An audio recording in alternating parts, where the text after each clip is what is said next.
Let me guess something about you. You've had at least one toxic relationship, maybe several. A narcissistic partner who made everything about them. A manipulative friend who used you emotionally. A family member who drained your energy constantly. A co-worker who sabotaged you at every turn. And here's the pattern you've probably noticed. Even when you leave one toxic person, another one appears. Different face, same dynamic. Different name, same pain. You've probably asked yourself, why does this keep happening to me? Why do I attract these people? What's wrong with me? And everyone gives you the same useless advice.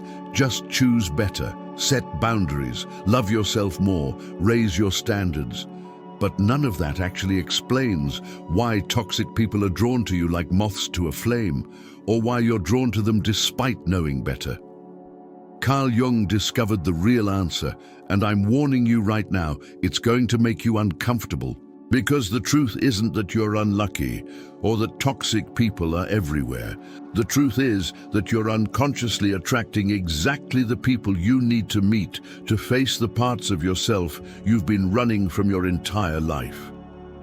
Jung called this mechanism shadow projection, and once you understand how it works, you'll never see your toxic relationships the same way again. Every manipulator, every narcissist, every energy vampire that's entered your life has been a mirror, showing you exactly what you've refused to see in yourself. And until you look at what's being reflected, you'll keep attracting the same mirrors over and over again. Here's how the mechanism works. From childhood, you learn that certain parts of yourself are unacceptable. Maybe you learned that anger is bad, so you push down every aggressive impulse. Maybe you learned that neediness is shameful, so you suppressed your vulnerability. Maybe you learned that selfishness is evil, so you denied your own healthy self-interest. Whatever it was, these disowned parts of yourself didn't disappear. They went into what Jung called your shadow. The shadow is the psychological space where you store everything about yourself that you can't or won't acknowledge. It's not just negatives qualities. Often our greatest strengths end up in the shadow too, because they threatened our safety or belonging.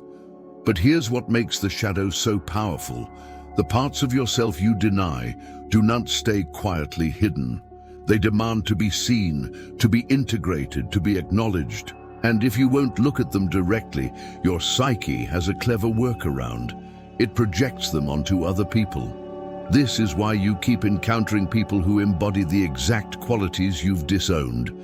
If you've suppressed your anger and convinced yourself you're always calm and rational, you'll attract people who are explosively angry.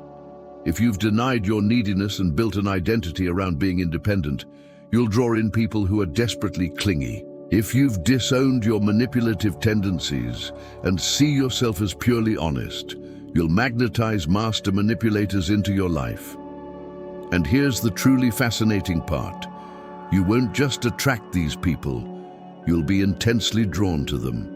There will be something magnetic, almost addictive about them. You might consciously recognize they're toxic, but you'll feel pulled toward them anyway. Why?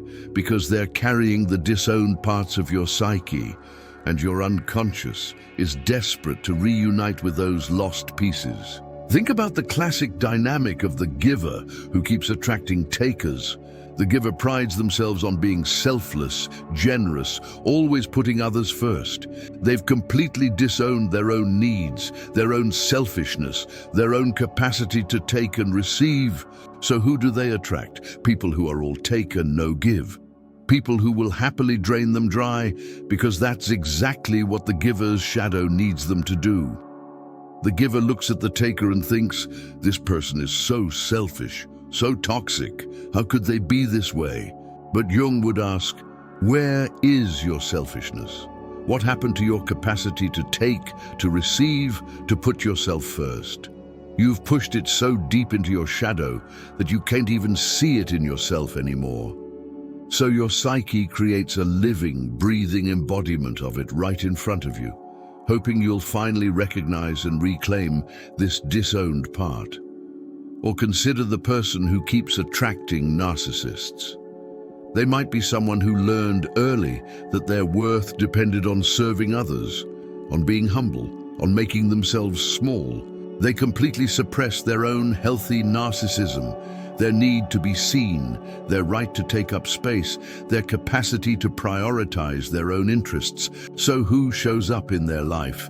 Full-blown narcissists who are nothing but self-focused, attention-seeking and grandiose. The pattern keeps repeating because the lesson hasn't been learned. Each narcissist is the universe saying, look at this quality. This is what you've denied in yourself. This is what needs to be integrated. But instead of looking inward, the person looks outward and says, narcissists are terrible. I need to avoid them. They might even develop a hypervigilance for narcissistic traits, becoming an expert at spotting them. But this just reinforces the split. Them versus me, toxic versus healthy, shadow versus light. The real work, the shadow work that Jung insisted was necessary for psychological health, is to turn that spotlight inward and ask, where am I narcissistic? Where do I need attention but can't admit it? Where do I want to be the center but have learned to suppress that desire? This isn't about becoming a narcissist. It's about integrating healthy narcissism, the kind that allows you to value yourself, to enjoy recognition, to prioritize your needs without shame or guilt. Here's another common pattern: people who attract chronic liars. These are often individuals who pride themselves on radical honesty, who see themselves as incapable of deception, who judge dishonesty harshly in others. But Jung would ask, where is your capacity for deception? Where are the small lies you tell yourself and others? Where is your manipulation, your strategic withholding of truth, your careful construction of how you want to be perceived? Most people are shocked when they start to acknowledge their own capacity for dishonesty because they've built such a strong identity around being truthful. But the psychological reality is that everyone has the capacity for deception. It's part of the human psychological toolkit. When you deny this capacity entirely, when you split yourself into, I'm honest, they're liars, you guarantee that liars will keep appearing in your life to show you what you refuse to see. This is why Jung emphasized that shadow work isn't about becoming bad or acting out the qualities you've suppressed. It's about acknowledging that these qualities exist within you as potentials. It's about reclaiming the full spectrum of your humanity rather than identifying with one pole and projecting the opposite pole onto others. When you can say, yes, I have the capacity for anger, for neediness, for selfishness, for manipulation, for dishonesty, and I choose consciously how to express or not express these qualities, you stop unconsciously attracting people who will express them for you.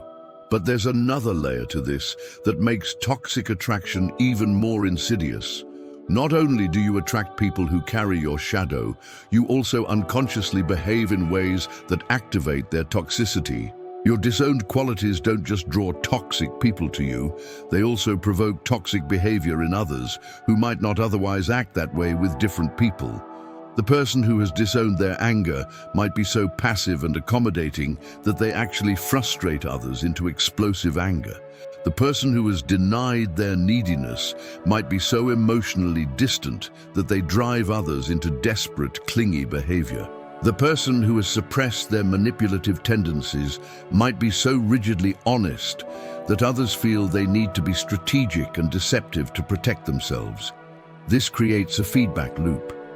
Your shadow attracts toxic people, and then your continued denial of your shadow provokes their most toxic behaviors, which reinforces your belief that the problem is them, not you.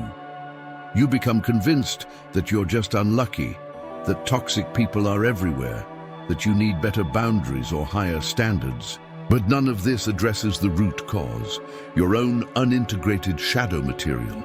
Jung discovered that this pattern doesn't break until you do the uncomfortable work of acknowledging what you've been projecting.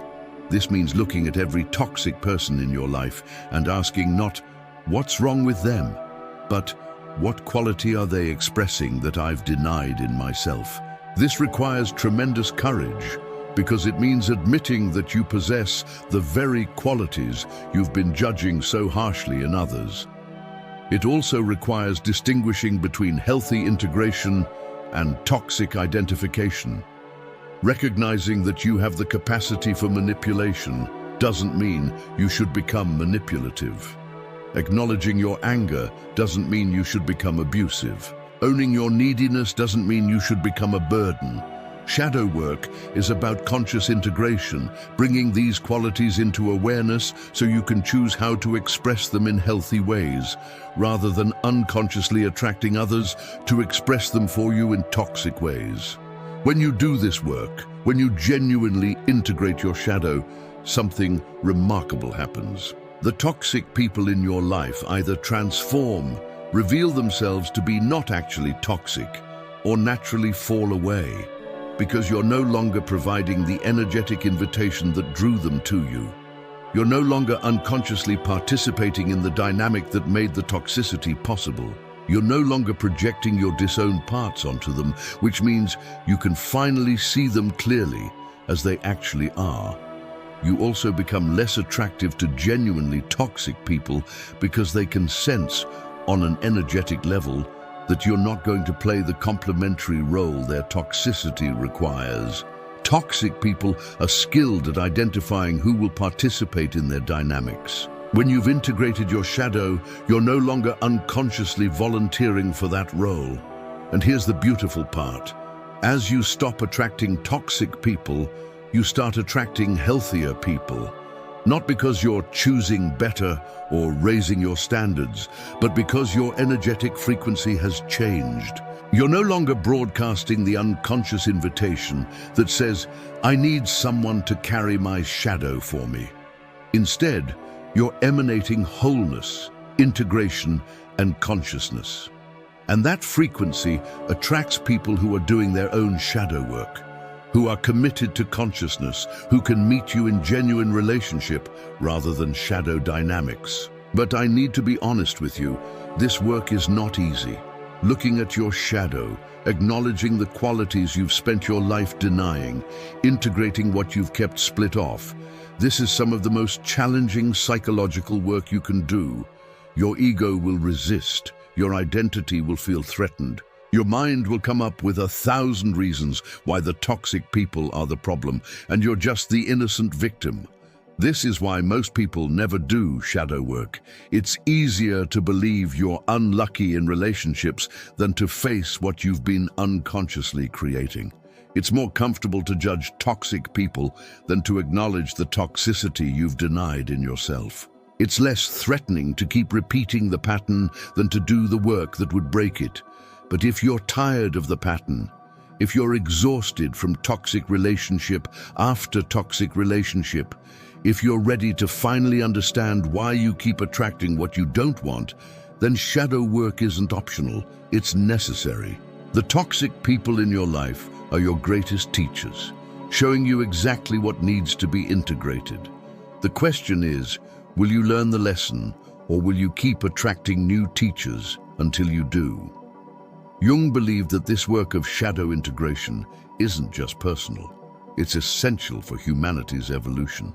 Every person who integrates their shadow, who stops projecting their disowned parts onto others, who takes responsibility for their own psychological material, contributes to reducing collective toxicity. Your personal shadow work has ripple effects that extend far beyond your individual relationships. So look at the toxic people in your life right now, not with judgment, not with victimhood, but with curiosity. What quality are they expressing that makes you most uncomfortable? That's probably pointing directly at your shadow. What behavior triggers your strongest reactions? That's likely what you've most thoroughly denied in yourself. What pattern keeps repeating in your relationships? That's your psyche showing you what needs to be integrated. The toxic people aren't your enemies, they're your mirrors. And once you finally look at what they're reflecting, once you reclaim and integrate what you've been projecting, you'll be free. Free from the pattern, free from unconscious attraction, free to choose relationships consciously rather than being driven by shadow dynamics. That's the promise of shadow work. That's what Jung discovered.